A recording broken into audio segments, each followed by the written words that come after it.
You won't believe this.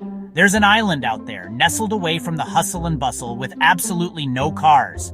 Can you imagine such a place still exists in this day and age? A true escape from the automotive madness. None. Not a single engine, polluting the air or disturbing the peace, just the gentle sounds of nature and the quiet murmur of island life. It's a concept that seems almost alien in our car-centric world. No honking, no parking drama, just the gentle whir of bicycle tires and the soft footsteps of pedestrians. A symphony of tranquility, a world away from the cacophony of city streets. Imagine stepping off the boat, ready to hail a cab, that ingrained habit kicking in, and nothing. Just an expanse of peaceful pathways waiting to be explored on foot or by bike. A truly unique experience. Just the sound of waves and maybe a seagull giving you attitude. The kind of attitude that says, "Welcome to paradise, now slow down and enjoy the peace." It's like time travel, a step back into a simpler era, or a very quiet episode of The Twilight Zone, where the absence of something so commonplace creates an atmosphere of surreal calm. No roads, no cars, just winding footpaths and cobblestone lanes. No traffic wardens, no MOT stress, no insurance premiums eating away at your bank account. No sat-navs trying to drown you in a canal, just the simple joy of navigating by landmarks and the occasional friendly local offering directions. It's either a utopian dream or a logistical nightmare, depending on how you look at it. A paradise for some, perhaps an inconvenience for others. How do people get their groceries home? That's the question that keeps popping into my head. Do they just roll tins of beans down the street? I mean, it's a valid question, right? Or maybe they've mastered the art of the perfectly balanced basket. The mind boggles. The logistics of daily life without a car are truly fascinating to consider. No lorries rumbling by, no screeching tires, no roaring engines disturbing the peace. No 3 a.m. car alarms, just the gentle sounds of the night, undisturbed by the mechanical intrusions of modern life. Instead, you get birdsong, waves, the gentle rustling of leaves in the breeze, and maybe your own heavy breathing as you lug potatoes uphill. A small price to pay for such tranquility, perhaps? It's a bold move, an entire island saying no thanks to the modern world's obsession with cars, a defiant act of independence from the automotive norm. The quiet must be both blissful and a bit unnerving, a constant reminder of a different way of life, a slower pace, a deeper connection with nature. No more arguing with your sat-nav, thank goodness, or fighting for a parking spot with reserved written on it. The ultimate freedom from parking woes. If you're late, you can't just floor it. There's no floor to be had. You have to run or power walk like your life depends on it. Embrace the cardio because that's your new commute. It's a challenge to everything we take for granted, a complete reevaluation of our relationship with transportation. Maybe it's genius, maybe it's madness, but I'm definitely curious. I need to experience this car-free existence for myself. Imagine the peace, no engine noise, no rumble of traffic, just the sound of your own thoughts. A rare and precious commodity in today's world. It's a statement, a different way to live. A conscious choice to prioritize peace, community, and connection with nature over the convenience of cars. Would you miss the chaos, the constant stimulation, or would you finally hear yourself think, truly connect with your inner voice? I'm not sure, but I'd love to see it for myself. I need to walk those streets, breathe that air, and experience the silence firsthand. Maybe we all need a little less exhaust and a little more quiet, a little less reliance on cars and a little more appreciation for the simple things in life, or maybe just a good pair of walking shoes. Because on this island, that's your ticket to freedom. Now, let's compare that idyllic island life to the reality many of us face daily in bustling metropolises like Los Angeles or London during rush hour. The contrast is truly striking. In LA, your car isn't just a mode of transportation. It's your second home, your mobile office, your sanctuary from the chaos outside. You know your seat fabric better than your own kids. You can identify every stain, every threadbare patch, every contour molded by countless hours spent inching forward. The noise, horns blaring in frustrated unison, engines revving and sputtering, the endless metallic roar of thousands of cars vying for the same patch of asphalt. It's just part of life. An inescapable soundtrack to the urban experience. On that car-free island, a traffic jam is 2 cyclists politely debating the weather, perhaps discussing the best route to the bakery.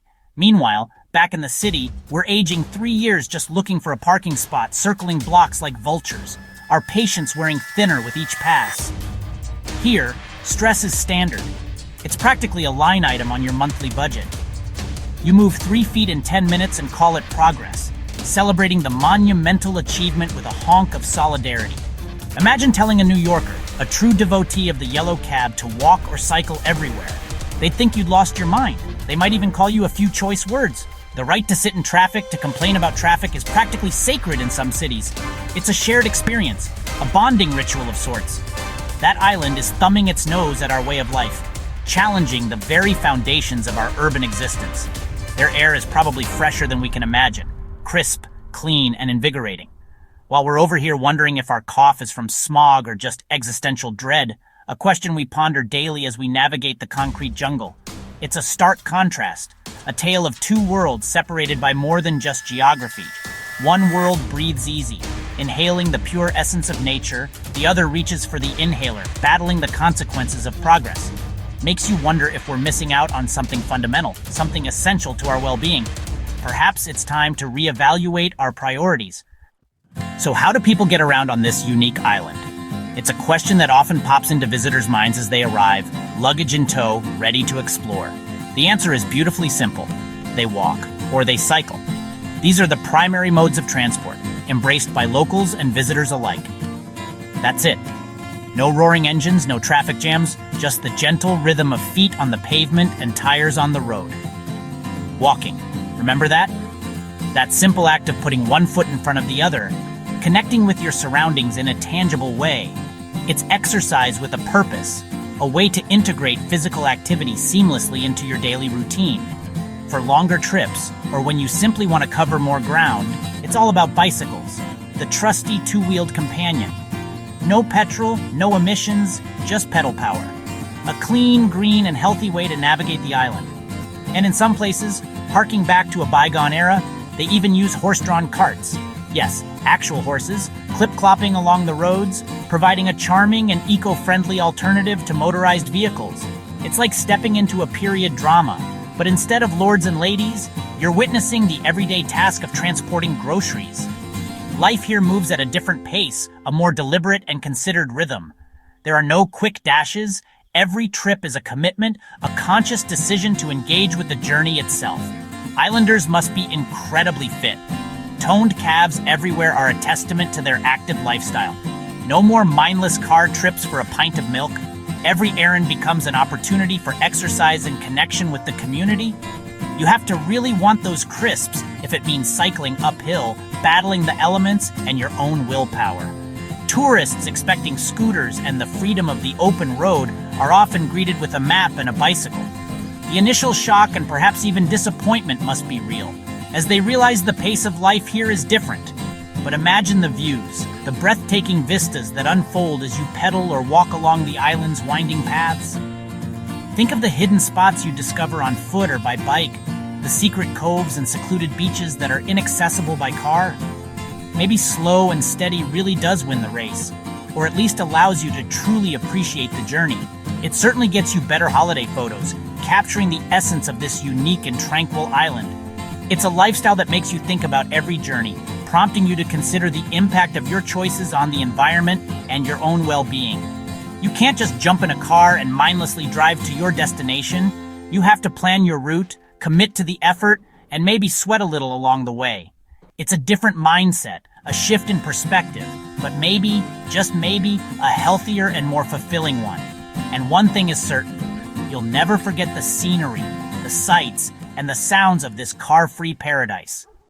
So, no cars. How do deliveries work? Picture this, wheelbarrows, bikes with trailers, and yes, donkeys. Your new TV might arrive on Derek the Donkey. It's absurd, but it works. Rubbish collection? Maybe not badgers, but definitely a community effort. Emergencies? No ambulances. Probably a fast boat or helicopter for the serious stuff. Everyone's extra careful. No running with scissors when the nearest doctor is a ferry ride away. Even errands become expeditions. Forget dashing to the shop. It's a trek. You need comfy shoes and maybe a snack for the journey. It makes you appreciate convenience, but also gives meaning to the little things. That loaf of bread tastes better when you've earned it. Or maybe you just eat more toast because going out again is too much effort. It's a delicate balance, convenience versus community, but it works in its own quirky way, and it makes for some great stories. Arriving as a tourist, the first thing you notice is the silence and the realization that your suitcase is now your nemesis. No taxis, just you and a long cobbled path. Local baggage handlers must be superheroes. Once you've dragged your bags to your cottage, you're forced to slow down, no driving to every attraction in a day. You explore beaches without traffic noise, wander villages where the loudest sound is teacups clinking. Food is all local fresh fish, garden veggies, whatever the islanders can grow or catch. Menus are simple. Today's special is whatever Dave caught and Brenda dug up. Watching tourists wobble on tandem bikes or juggle melting ice creams uphill is pure comedy. Even charging your phone becomes an adventure if the nearest outlet is a 40-minute walk away. These little absurdities make the trip memorable. It's not just a holiday, it's a lesson in living differently. You notice things you'd miss in a car, and you might just find yourself relaxing for real. The biggest perk? The quiet. No engines, no buses, just the occasional goat or the wind in the trees. At first, the silence is almost loud. Your city ears need time to adjust. Nature takes over. Rare birds, butterflies, even a shy badger or two. The air is actually fresh, not just less polluted. You can hear the waves from a cliff top, uninterrupted. Life slows down. People stroll, chat, notice the little things. It's a mindful way to live. Details stand out when you're not rushing everywhere. Of course, some people miss the city buzz, but for those seeking escape, this quiet is priceless. It's a rare chance to just be without the world's noise, even if you occasionally get stuck behind a sheep. Let's be honest, car-free life isn't all sunshine and serenity. When it rains, you're soaked. No dashing from car to door. Moving anything bulky? Forget it. Think wheelbarrows, strong friends, and a lot of patience. Moving house? Epic saga. You'll never take a van for granted again. Sometimes you just want to get somewhere fast, but on foot or bike, you're at the mercy of your legs. Spontaneity takes a hit. Every trip needs planning. It's not easy for everyone, especially those with mobility issues or young kids. The car-free dream requires fitness, patience, and a waterproof jacket, and maybe a spare pair of socks. It's charming, but not always convenient. Still, it makes you appreciate the little things, and you'll never complain about traffic again, or at least not as much. On a car-free island, rush hour means dodging a sunbathing cat or a flock of geese. Local laws probably give right-of-way to sheep with attitude. The community is full of characters, maybe an island oracle or a bicycle baron. With no parking drama, people get creative. Artists, inventors, and expert grocery haulers thrive. Community spirit is strong. You actually talk to your neighbors. Gossip travels faster than the supply boat. Major news? A new ice cream flavor or a high tide? The weekly supply boat's arrival is a social event. These quirks give the island its unique charm. It's not just car-free, it's a world of its own. So, there it is, a world without engines, traffic jams, or parking woes. Just feet, bikes, and maybe a donkey or two. It sounds idyllic. Clean air, peace, a slower pace, but then reality hits. Lugging groceries uphill in the rain, or missing the convenience of a quick drive. It's a bold experiment, highlighting what we gain and lose with cars. Is it a utopian future, or a charming relic? That depends on your tolerance for walking and your need for next-day delivery. Could you swap 4 wheels for walking boots? Embrace the slow life for a bit of peace? Maybe those islanders are onto something. Or maybe they're just really good at fixing bike punctures. You decide.